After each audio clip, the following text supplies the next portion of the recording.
From the nonpartisan Maddy Institute and the California channel at the state capitol, this is a Maddy Policy Brief. Welcome back. I'm Mark Kepler with the Maddy Report. So what do the election results mean for California's social safety net? Our guest is Caroline Danielson, an expert with the Nonpartisan Public Policy Institute of California. Welcome back to the Maddy Report. Thank you. So can you briefly describe what's the goal of California's social safety net?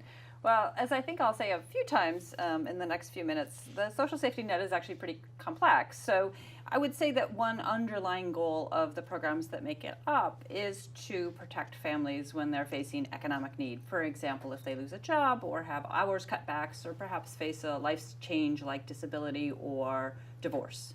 Okay.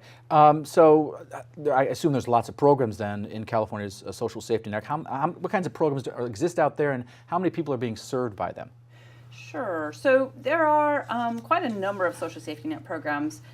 Focusing on the largest, those are the federal earned income tax credit, the CalFresh program, which is California's food stamps program, and the CalWORKs program, which is its program for cash assistance for families with children. And in an average month, CalFresh recipients are about 4,400,000 people. Let's put that in context. So we're about 38 million in California? That's right. Okay. Yeah. So over 10% of the population right now.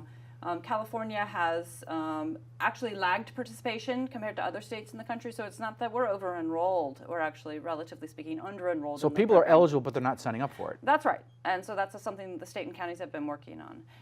In comparison, the EITC is actually larger. The IRS reports 3.1 million filers, but they have family members, so it's probably roughly 2 to 3 times that number of Californians are actually benefiting because the filers and their families get access to the earned income tax credit. It's a way to encourage people in the lower end of the economic scale to work because they're getting more money back. That's right. When you file your taxes, you can get a tax credit even if you don't owe net taxes. And then you got CalWORKs is another program. That's right, and that's a cash assistance program for low-income families, and we have about 1.3 million Californians in any given month on CalWORKs. And then there's minimum wage. Of course, that also impacts lower income people as well. So there's lots of different programs. That's right.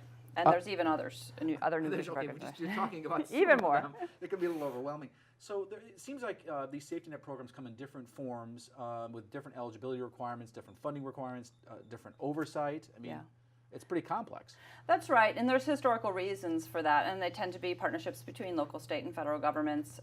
They have historical reasons for having different eligibility requirements. They're all aimed at low or moderate income folks, but it depends on the program exactly what it takes to qualify. So there's not just one size fits all kind of requirements and whatnot. It depends on the program we're talking about. That's right. Okay, so it's not just the state though that's involved in these social safety net programs for Californians. You've also got the federal government involved. You've got counties and localities. Yep. Let's talk about the federal role in providing California's social safety net. What do they do?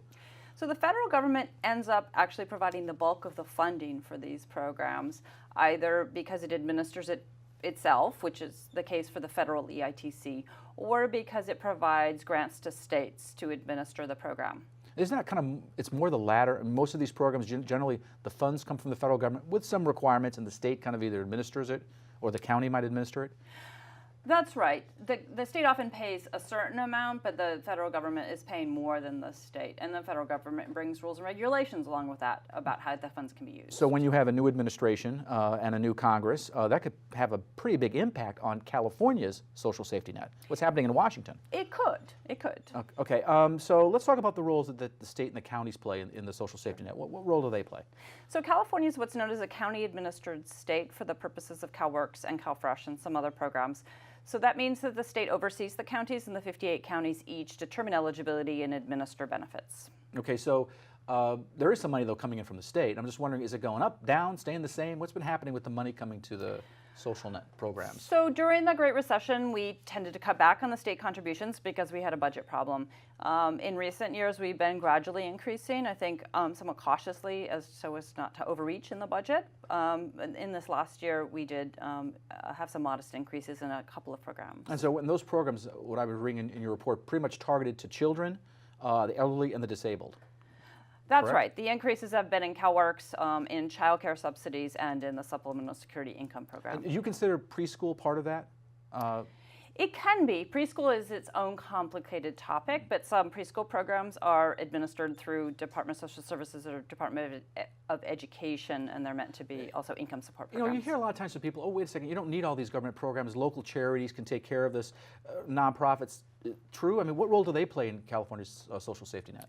So local charities and nonprofits can fill in gaps, and they can actually help folks connect to programs by helping them to learn about them and helps them sign up. But the amount of funds that's spent by the federal and state government is much, much larger than what local nonprofits can spend. So we have a few seconds left in this segment. I'm just wondering, what's the future of California's social safety net? Well, California's had a long and robust, commitment to the social safety net. I think with federal changes, we may have to revisit some of those commitments, but I think that the pattern and the path of California is towards maintaining and trying to slowly grow its social safety net. Okay, I guess we're going to find out. For a more in-depth analysis of this and other public policy issues important to Californians, please log on to our website at maddyinstitute.org and click on the Policy Analysis tab.